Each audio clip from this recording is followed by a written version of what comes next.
Hi everyone, welcome to Knowledge of Law. In this video we talk about Domestic Violence Act 2005. Domestic Violence को guys हम short में DV act भी बोलते हैं। DV act की हम बात करें तो डीवी एक्ट में हमने गाइज चैप्टर 3 को लेके हमारी जो सीरीज चल रही थी गाइज उसी में से आज हम कर रहे हैं सेक्शन 11। चैप्टर 3 किस चीज की बात करता है? Powers and duties of the protection officer and service provider. अगर हम चैप्टर डीवी एक्ट की बात करें तो गाइज इसमें यही बात की गई है कि डोमेस्टिक वायलेंस किसका, जो भी हमारी लेडीज है उनके साथ अगर घरेलू हिंसा होती है तो she has a right, she is a make a move application before the magistrate को, ठीक, डिस्ट्रिक्ट मैजिस्ट्रेट को गाइज वो क्या कर सकती हैं, एप्लीकेशन मूव कर सकती हैं।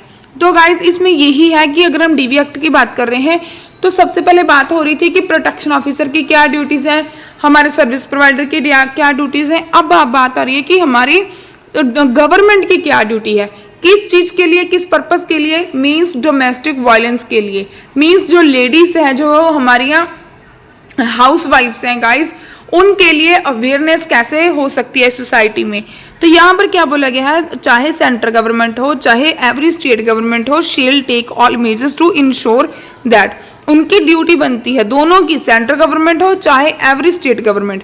सबसेक्शन 1 किसकी बात करता है? The provision of this act are given wide publicity through public media including television, radio and the print media at regular intervals.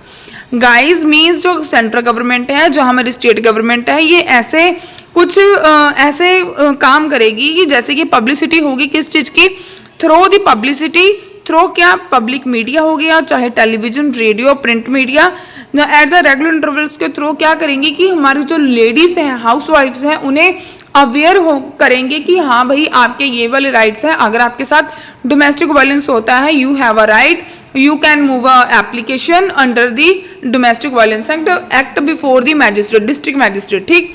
तो भाई इसमें यही बताया गया है, ये इनकी ड्यूटी बनती है, चाहे सेंट्रल गवर्नमेंट है चाहे स्टेट गवर्नमेंट है, मीन्स जो पब्लिक है, ठीक, पब्लिक को अवेयर करने के लिए।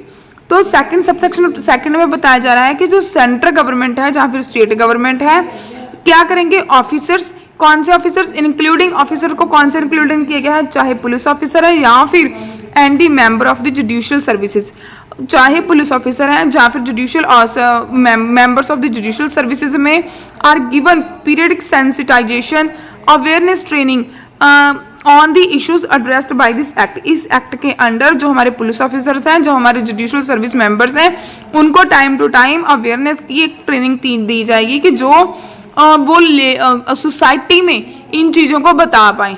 किसकी ड्यूटी बनती है? सेंट्रल गवर्नमेंट की चाहे स्टेट गवर्नमेंट की।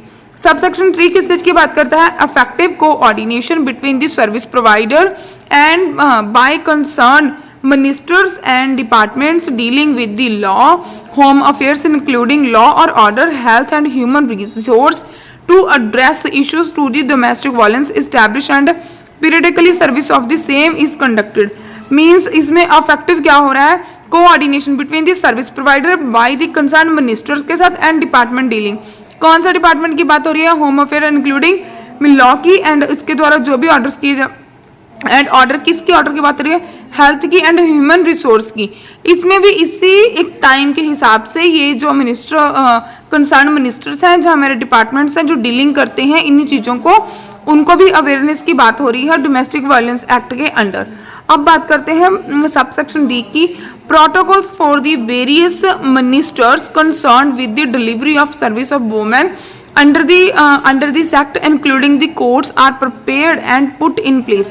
जो भी प्रोटोकॉल्स हैं इन वेरियस मिनिस्टर्स, जो कंसर्न किसे कर रहे हैं? With the delivery of service, means जो हमारी वुमेन को प्रोटेक्शन की बात हो रही है, वुमेन को सर्विस की बात हो रही है, सर्विस डिलीवर करने की। कौन कर रहे हैं भाई? यहाँ पर वेरियस मिनिस्टर्स। यहाँ पर देखिए वेरियस मिनिस्टर मीन्स जैसे कि पुलिस ऑफिसर को भी, सॉरी, प्रोटेक्शन ऑफिसर को भी की भी ड्यूटी बता दी, उसके बाद सर्विस प्रोवाइडर की भी ड्यूटी बता दी। अब क्या बात हो रही है भाई? सेंट्रल गवर्नमेंट स्टेट गवर्नमेंट की। उसमें अभी सेंट्रल गवर्नमेंट स्टेट गवर्नमेंट में भी क्या किया भाई? पुलिस ऑफिसर की ड्यूटी भी बता दी, जुडिशियल मेंबर्स की भी ड्यूटी बता दी, यहाँ पर कंसर्न मिनिस्टर्स एंड डिपार्टमेंट्स की ड्यूटी भी बता दी जो हेल्थ को लेकर हैं, ठीक। अभी इसमें यही बात हो रही है कि वेरियस मिनिस्टर को इस चीज के लिए कंसर्न किया गया है कि वो जो हमारी डोमेस्टिक वायलेंस जिन लेडीज के साथ हुआ है उन्हें एक सर्विस डिलीवर कर पाए, including the courts are prepared, उन्हें कोर्ट की फैसिलिटी भी मिल पाए एंड जो इस एक्ट में बताया गया है वो फैसिलिटीज भी मिल पाए। ठीक, this is a section 11 of domestic violence act. Guys आज हमारा जो चैप्टर 3 है वो कंप्लीट हो चुका है। अगर आपको हमारी वीडियोस अच्छी लगती हैं, हमारे एफर्ट्स अच्छे लगते हैं, please like my video and subscribe my channel and share this video for the other groups and your friend circle। ठीक गाइज, तो गाइज इससे क्या होता है, हमें मोटिवेशन मिलती है, हम आपके लिए और नई नई वीडियोस लेकर आते हैं। अगर आपके पास भी कोई भी लॉ है जो आप चाहते हैं कि हाँ हम आपको हम आपकी हेल्प करें उस पर, ठीक, तो I will try my best. आप हमें नीचे कमेंट में बताना, हम ट्राई करेंगे कि उस पर भी आपके लिए जितना पॉसिबल हो आपके लिए वीडियो बन जाएगी। Thanks for watching.